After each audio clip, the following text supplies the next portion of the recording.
So, muna ang first example sa homogeneous differential equation. So, muna itong first equation nga ito ang siran. Ang 3, the quantity of 3x squared plus y squared dx minus 2xy dy is equals to 0. So, muna itong first homogeneous differential equation. Dayon, first thing to do is to transpose the 2xy dy. So, ato i-transpose siya. So, sa basic math rule, kung mag-transpose ka kung sa nga term, kung unsay ang original nga sign, i-transpose na, mahimo na siyang siyang opposite. So, mahimo siyang positive 2xy dy is equals to 3 the quantity of 3x squared plus y squared dx. So, muna transposed nga equation. So after that, para mabili ng para ma-eliminate na to ang dx sa pikas nga side kani, ato siyang i-divide both side. Ato i-divide both side og dx. So, sa basic na math, kung mag-divide ka og kanang fraction and they have the same term, automatically cancel na siya tanan. So, same sa nga pikas, same term ato i-cancel, which is ang dx. Diri sa pikas, as you can see, wala man siya parehong term. So, ato siyang i-copy ra 2x y dy over dx is equals to, so kaning 3 o quantity of 3x squared plus y squared, ato na siyang i-simplify before nato isuot diri sa ubos. So pag simplify na is kani 3x squared plus y squared. So simplification of equation like this is to substitute the 3 inside. 3 times 3x squared is equals to 9x squared. 3 times y squared, copy the sign, is equals to 3y squared. So muna to ang ibisuwat diri. Ang 9x squared plus 3y squared.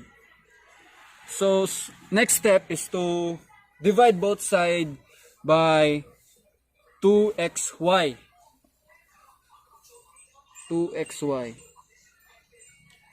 So, as you can see, duhay ang denominator, ang dx o ang 2xy. And you cannot automatically cancel out the 2xy in the numerator and the 2xy sa atong denominator. Kay, since nasa sa pinakaubos, atong buhaton na is to reciprocal that one, ang atong denominator.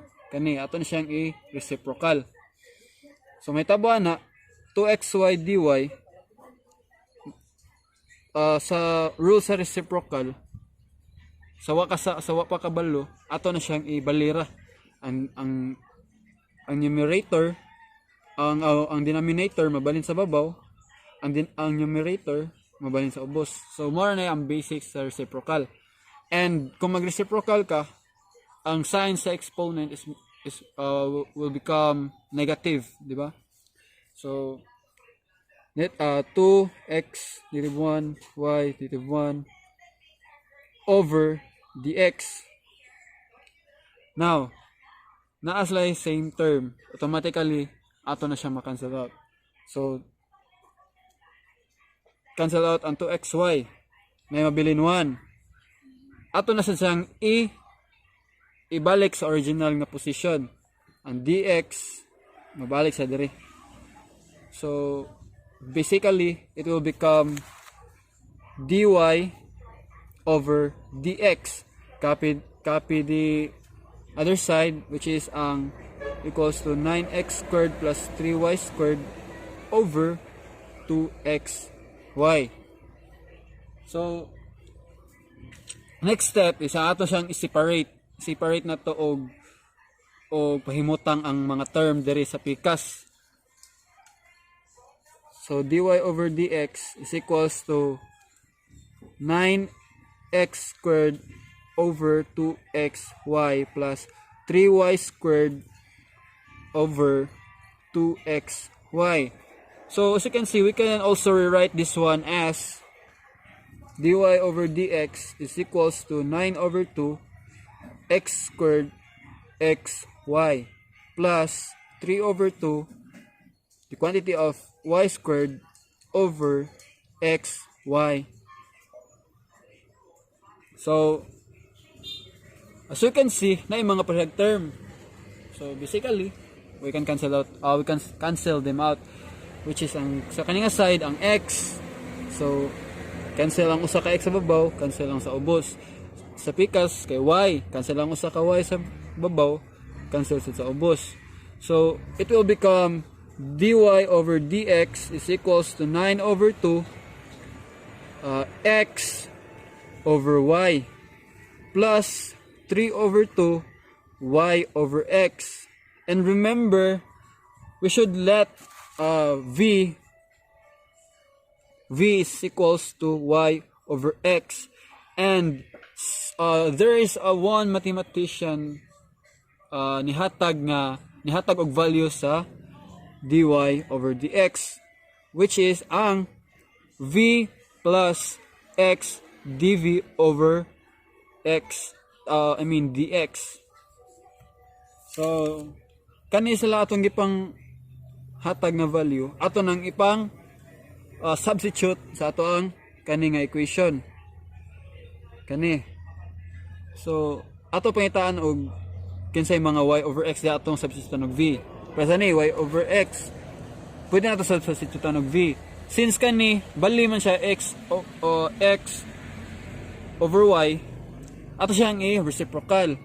So kani sa dy over dx naman siya gihatag sad kani nga value, ato sa nang i-substitute sa atong dy over dx.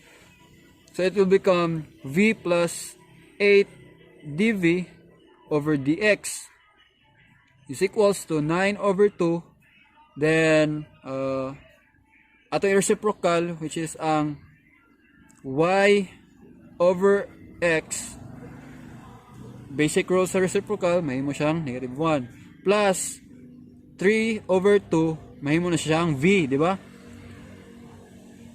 V. Then nanam sa tay y over x nga napurma, pwede na sana nato siyang ilisan og v.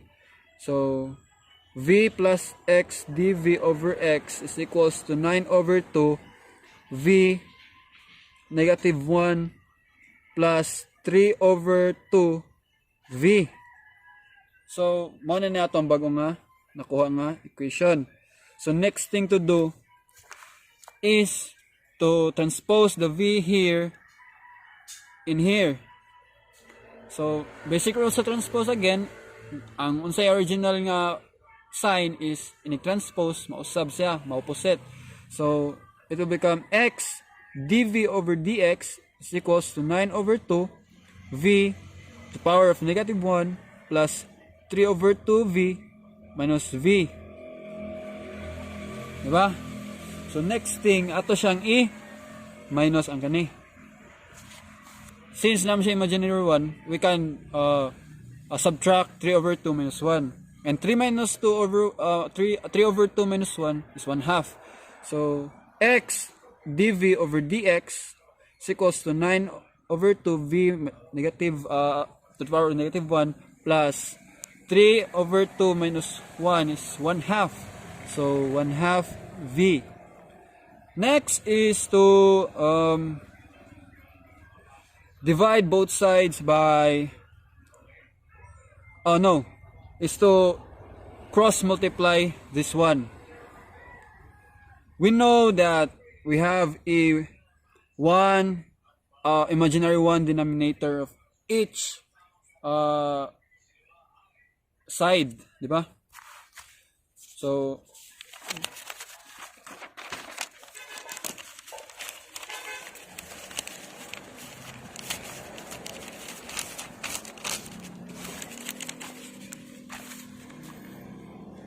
we will cross multiply this one. So it will become 9 over 9 over 2, then kaning v na to aton siyang i-denominator para ang ihang exponent is mobalik siya sa positive, di ba? V plus 1/2 v dv is equals to x, 1 over x dx. To cancel out your confusion nganong nahitabo na siya is kuan ato siyang gi cross multiply, di ba? Since ang kaning x is kanang numerator man siya, mahimo siyang denominator pag abot na diri pag cross multiply na to, di ba? After ang dx diri, as you can see, denominator siya, so pag cross multiply na to mahimo siyang so before we can integrate this equation, ato sa siyang tarungon, ato sa tarungon kay gubot man siya. So atong denominator ato na siyang ma-add sa, di ba? So before ka mo add aning mga fraction, pangitaw nimo ang iyang common denominator, di ba? So ang resulta ni is 9 plus v squared over 2v equals dv is equals to 1 over x dx. Next is ato na siyang reciprocal, di ba? So kung mag-reciprocal taan ni inani nga forma ato ng reciprocal, kaning atong denominator inig reciprocal na to mawa na ning 1 ato na jud sa numerator na jud na nato siya.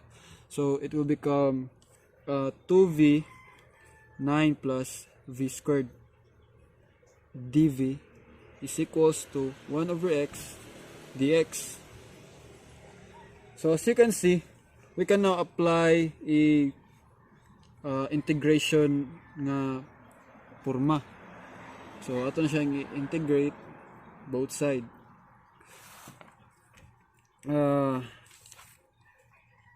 So next is, we know that this one is so kuan man kanang klaro na kaayo na kuan siya UDU. So sa integration nga rule, di ba, UDU is kuan na siya ln x, di ba, ln x na siya. So ato na siyang L in u, then atong u is in ang x, di ba? So L in u. Pikas maglet ta. So let u is equals to 2v and du is equals to 9 plus v squared, di ba? So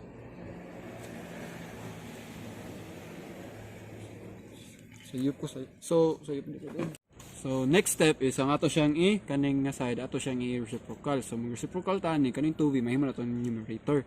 So may nani siya 2v over 9 plus v squared dv is equals to 1 over x dx. So sa kaning nga equation we can now apply the integration nga pamagi. So as you can see, kaning nga side 1 over x dx sa basic nga integration ln x na siya. So ato na siyang masuwat nga ln x kaning side. So sa kaning side we let u is equals to 9 plus v squared, then du is equals to 2v, diba?